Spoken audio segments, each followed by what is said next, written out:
perna de la... Ia uite-l, mă. Ia uite-l uite-l, și mă. pe ăsta. Ia uite-l, mă. Exact cum fac ea dimineața, știi? Nu știi ce fac, că mă bag în spate, îl mai plac nu știu, dar... Am văzut la Iuda. Nu mă, nebunule, înainte să se facă roșu la aia, accelerează puțin să Sau un treacă pe claxon roșu. acum? Așa e făcut. Fă-l să treacă pe roșu, accelerează puțin. Pleacă singur.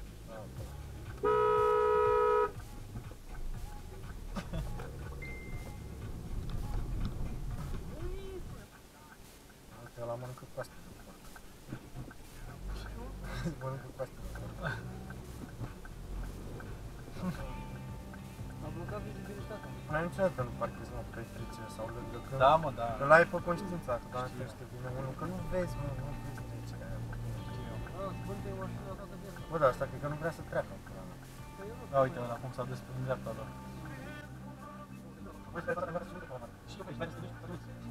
Dar cum spune, am curat cu dama. Alea de sale de mașină, Da, sunt aveți, aveți gata, s-a văzut. Da, S-a văzut în viață. Da.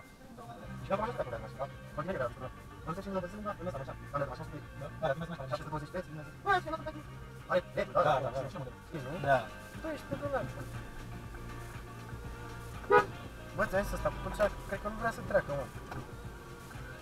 Doar 4 de vede pe acolo. N-am înțeles niciodată faza asta. A, oprește, ce pula mea. Bă, Bă, ești prost! Bă, ești prost! ai filmat, mă? Da. Ai filmat, băgă-mi și pula în gura lor de colac. Când luam data din mașina asta de oameni. Cine are prioritatea, mă, boss?